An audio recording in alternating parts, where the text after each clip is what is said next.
ہم سے بھی اپنے آپ کو بچا لیتا ہے تو اللہ جل شانہ اس عمل کا بدلہ خود عطا فرماتے ہیں۔ فرمایا باقی سارے اعمال کو اللہ جل شانہ نے فرشتوں کے ذریعے سے لکھوایا اور ان کے ذمہ لگایا کہ انسان جو عمل کرے اس کا ثواب تم نے لکھنا ہے، لیکن فرمایا کہ جب انسان کوئی روزہ رکھتا ہے تو اللہ جل شانہ کاتبین کو روک دیتے ہیں کہ اس کا اجر میں نے خود عطا کرنا ہے، تم نے ان کا اجر نہیں لکھنا، میں اس بندے کو اس کا خود اجر عطا کروں گا۔ اس سے بڑی شان، عظمت اور فضیلت کیا ہو سکتی ہے ابن آدم کے لیے کہ اللہ جل شانہ اس کا ثواب لکھے۔ تو روزے رمضان کے اللہ نے فرض کیے ہیں اور ان روزوں کا بھی خیال کیا جائے۔ چھوٹے چھوٹے بہانے بنا کر کوئی میدے کا، حالانکہ میدا جو ہے، میں ایک حدیث میں پڑھ رہا تھا کہ اللہ جل شانہ نے انسان کے جسم میں میدا ایک ایسا حوض رکھا ہے، اگر وہ تندرست ہے تو سارے جسم کی رگیں اس سے صحت لیتی ہیں، اگر وہ بیمار ہے تو سارے جسم کی رگیں اس سے بیماری لیتی ہیں۔ اس کا درست کرنا، یہ جتنا کھانا کم کر دیا جائے گا یہ درست ہو جائے گا، بہتر ہو جائے گا، اس کی اصلاح ہو جائے گی۔ لیکن یہ فلسفہ بابا ہمیں کون سمجھائے؟ یہ فلسفہ تو الٹ ہے۔ اگر ہم جو ہے پیٹ کو خالی رکھیں گے تو اندر بیٹھا ہوا نفس جو ہے وہ بادشاہ بنا ہوا ہے،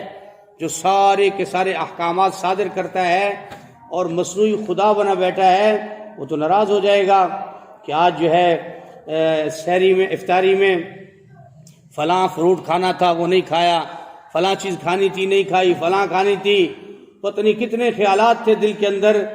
اور اس کی منشا کے مطابق اگر اس کو مل گئے تو پھر بڑا خوش ہو جاتا ہے،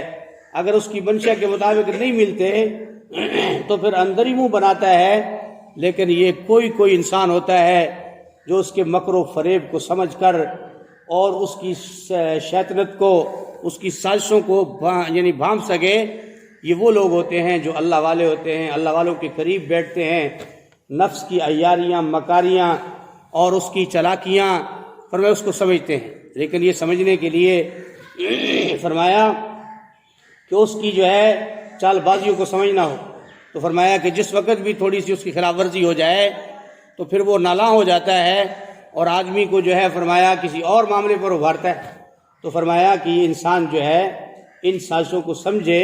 کہ اللہ جل شانہ نے رمضان المبارک کے اندر جو روزے فرض کیے ہیں، ان روزوں کی فرضیت پر میں یہ عرض کر رہا تھا کہ معدہ کا خالی ہو جانا، اس سے انسان نہ تو مرتا ہے نہ انسان کو کچھ ہوتا ہے، لیکن فرمایا خود ہی ڈاکٹر ہیں، خود ہی معالج ہیں، مرد عورتیں ساروں کا حال یہی ہے۔ کوئی کہتا ہے جی میں معدے کا مریض ہوں، روزہ نہیں رکھ سکتا، کوئی کہتا ہے میں شوگر کا مریض ہوں، روزہ نہیں رکھ سکتا، کوئی کہتا ہے میرا بلڈ پریشر ہائی ہو جاتا ہے، میں روزہ نہیں رکھ سکتا۔ یعنی نفس کو کھلانے کے لیے، پیٹ کے بھرنے کے لیے تو اس کے پاس سارا کا سارا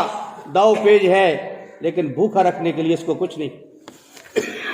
امام غزالی رحمۃ اللہ علیہ فرماتے ہیں جس آدمی کو یہ گر آ گیا کہ اس نے اپنے نفس کو آہستہ آہستہ بھوکا رکھنا شروع کر دیا، ایک وقت وہ آئے گا کہ وہ تسبیحات سے اپنا پیٹ پورا کر لے گا، پیٹ بھر لے گا، اسے کھانے کی طلب بھی نہیں رہے گی۔ تو میرے محترم دوستوں اور بزرگوں، ایک تو یہ حل ہے کہ انسان اعمال کے ذریعے سے، تلاوت کے ذریعے سے، اذکار کے ذریعے سے اپنی بھوک کو کم کرتا چلا جائے۔ اور فرمایا میں ایک حدیث میں پڑھ رہا تھا کہ جس وقت جو ہے فتنہ دجال ہوگا، اس وقت جو مومن ہوگا، چونکہ مسلمان جو اس زمانے کے ہوں گے ان کے لیے جینا اتنا مشکل ہو جائے گا کہ روزی کا کمانا بھی مشکل اور جینا بھی مشکل ہو جائے گا۔ تو فرمایا کہ اس کی غذا کیا ہوگی؟ اللہ کا ذکر اس کی غذا ہوگی، اور اس غذا کے ذریعے سے وہ باقی رہ سکے گا جو اللہ کا ذکر کرے گا۔ تو میں عرض کر رہا تھا کہ روزے بھی اللہ نے فرض کیے ہیں، اس کی شان اور عظمت کو بھی پہچاننا چاہیے۔ اور اس کی وعید کیا ہے کہ ایک آدمی نے جان بوجھ کے ایک روزہ کھا لیا اور اس کا جو ثواب شام کو اللہ کی رضا کے سبب میں ملتا ہے، فرمایا یہ آدمی اس کو اس ثواب کا پتہ چل جائے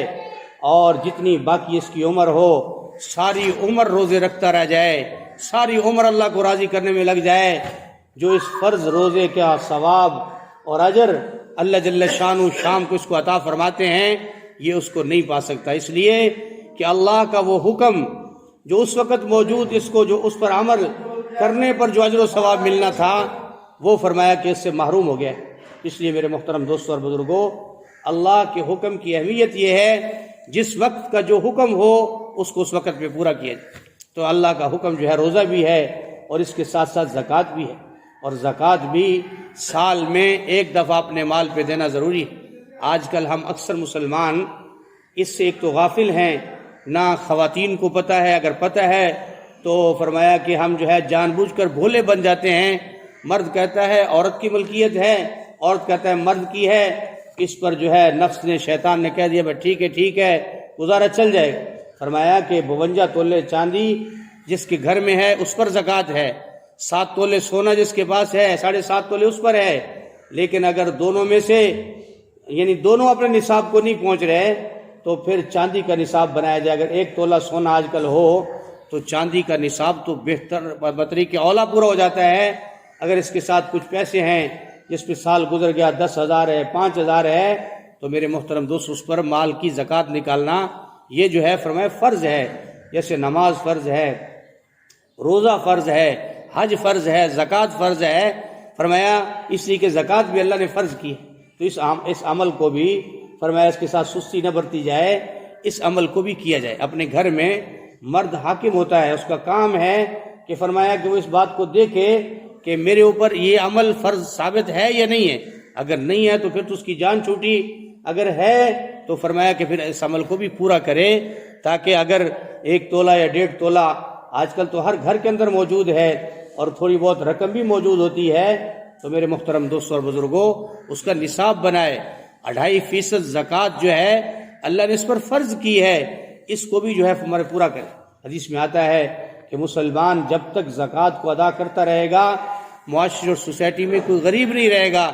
جس وقت مسلمان اس عمل کو روکے گا